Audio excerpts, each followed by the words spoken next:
이준석 당대표 발언이 상당히 논란입니다.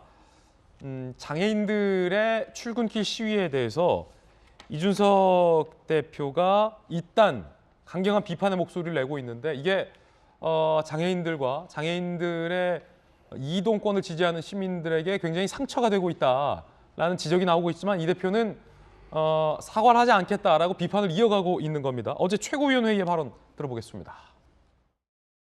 문재인 정부와 박원순 시장이 있을 때는 말하지 않던 것들을 지난 대선 기간을 기점으로 윤석열 당선인에게 요구하고 불법적이고 위험한 방법으로 관철시키려는 노력을 하고 있습니다.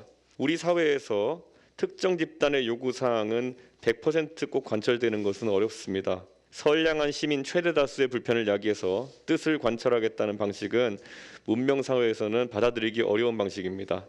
저는 전 장현에게는 사과할 일이 없고요. 그리고 김예지 의원은 의원 개인 자격으로 행동한 것이기 때문에 지하철 출입문에 휠체어를 끼워놓고 운행을 중지하도록 해가지고 다수의 불편을 야기해서 본인들의 뜻을 관철하는 것은 매우 비문명적이라고 제가 이야기한 것이거든요.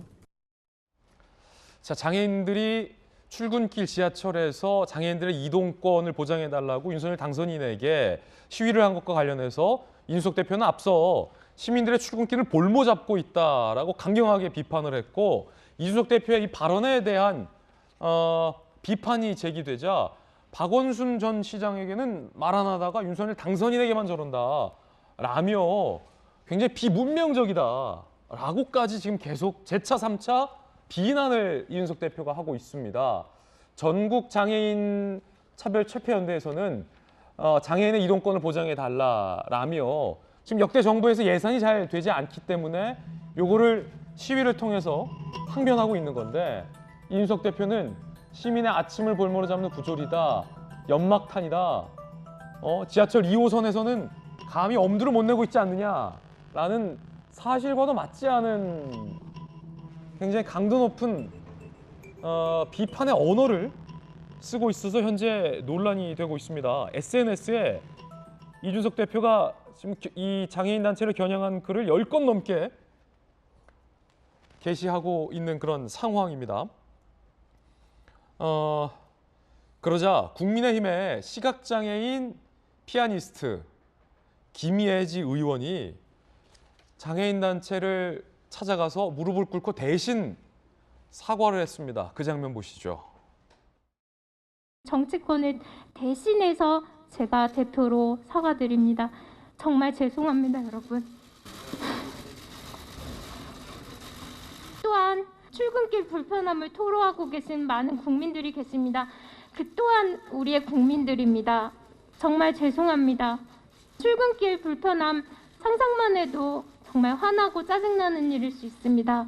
여러분, 정치권에서 해결하지 못한 일을 여러분들이 겪게 해서 정말 죄송합니다. 자, 지금 당 소속의 시각장애인 피아니스트 김예지 의원이 가서 무릎을 꿇고 사과를 했는데 이준석 당대표는 개인 자격의 행동이다 라며 계속해서 장애인 단체를 비판하고 있는 그런 상황입니다. 이 이야기 좀 나눠보겠습니다. 이양수 의원님, 이준석 대표의 발언들에 대해서 동의하십니까? 동의하기 어렵죠. 예, 제가 뭐 우리 당 대표지만 저 생각에는 동의하기가 어려워요. 김예지 의원님께서 용기 있는 행동을 하셨다고 생각하고 저도 이 자리를 빌어서 우리 장애인 여러분들과 또 출근길 불편을 입고 계신 국민 여러분께 사과드리도록 하겠습니다. 사실 이 사회가 좀 더 좋아지려면 많은 진통이 있을 수밖에 없습니다.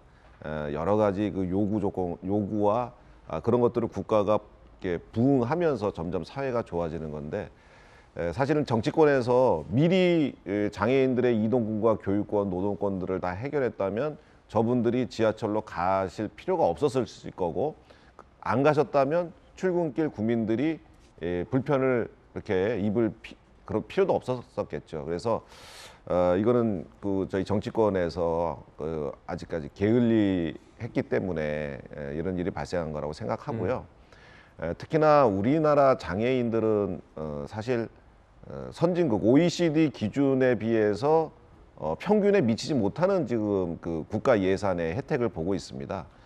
사실 우리가 이 장애인분들을 위해서 좀 더 많은 예산을 써야 된다고 생각을 하고요. 예전에 국회조차도 맨 처음에 시각장애인 국회의원이 오셨을 때 국회조차도 국회의원이 못 가는 곳이 많았습니다. 예. 그래서 대대적인 공사가 있었거든요.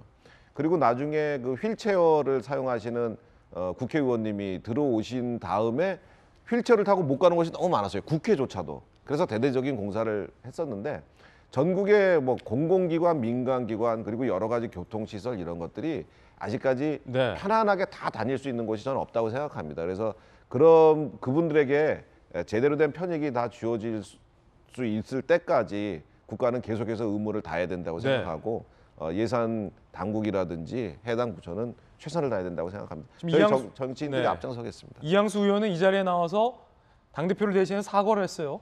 자, 그러면 이준석 대표는 왜 이런 언행을 계속하고 있는 건가?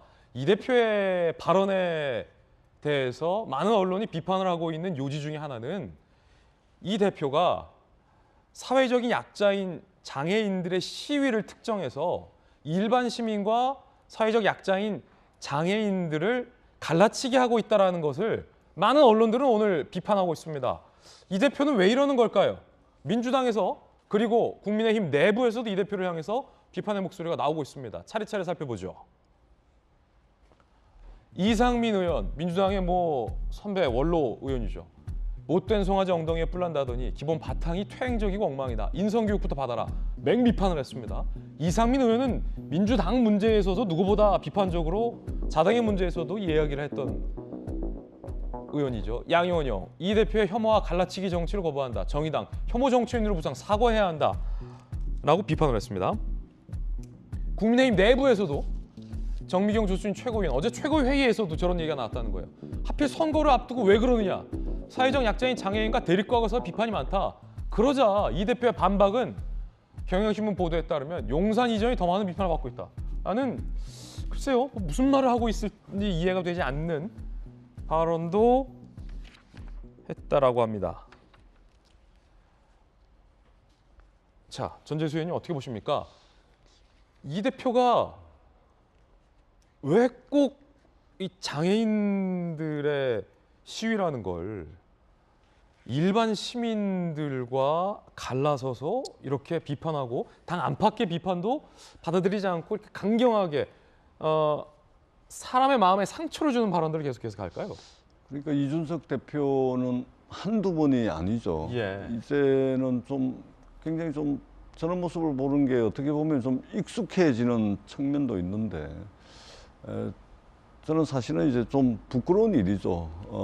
국민의힘 의원이신 그 김예지 의원이 어제 지하철에 직접 나가서 이제 사과도 드리고 무릎도 꿇고 하는 모습을 봤는데 저는 굉장히 용기 있는 행동이었다. 네.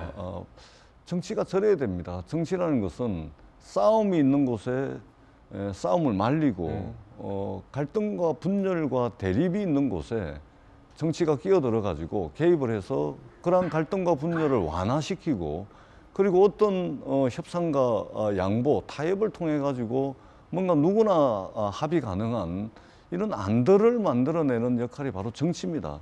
그런데 우리 사회에서 사회적 약자라고 이렇게 되는 장애인 분들과 일반 서울 시민들 사이를 싸움을 붙이는 격이죠. 예. 그렇기 때문에 이것은 정치가 해서는 안 될 또는 정치가 해야 될 의무를 망각하면서 정치가 해서는 안 될 싸움을 더 큰 싸움으로 붙이고 불이 난 집에 가가지고 불을 더 키우는 그런 이제 발언들을 하고 있는 것으로 보여집니다.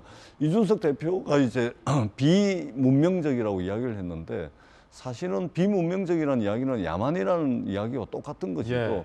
문명사회라는 곳은 우리 사회의 어떤 약자들 또는 우리 사회의 어떤 도움이 필요한 분들에게 더 많은 배려와 그리고 제도와 법을 통해 가지고 이분들이 한 인간으로서 존엄한 가치를 보장받을 수 있도록 그것을 우리 공동체가 보장해 주는 것이 바로 문명사회 아니겠습니까? 이준석 대표의 발언이야말로 비문명적이다, 야만적이다. 저는 이렇게 생각을 하고 정치가 다시 한번 어떤 역할을 해야 되는지 이것을 우리가 좀 한 번쯤 생각을 해볼 수 있는 그런 좀 계기로 삼았으면 좋겠다. 이준석 대표는 참 이게 앞으로 가면 갈수록 큰일이다. 이런 이제 걱정이 좀 듭니다. 이준석 대표의 이 발언 논란이 결국은 윤석열 대통령 당선인의 인수위에게까지 불똥이 튀었습니다.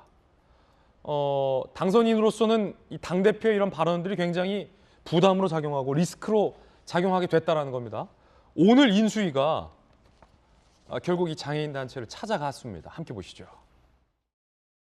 여러분들의 그 마음, 여러분들의 그런 절박함 충분히 알았으니까 다 시민들에게 해를 끼치는 이런 부분에 대해서는 좀 지양해 주시기 바랍니다. 오늘 중으로 주건 주행을 중지해 주시고 서로 소통하고 대화해 나가면서 함께 풀어 나갑시다. 같이. 4월 20일까지 답변 주시는 걸로 알겠습니다. 자, 결국 인수위도 찾아갔습니다. 인수위가 찾아갔다는 건 대통령 윤석열 당선인이 대리해서 찾아갔다는 거기 때문에 과연 이 대표가 계속해서 이렇게 강경 발언을 이어갈지도 계속해서 좀 지켜봐야 될 것 같습니다.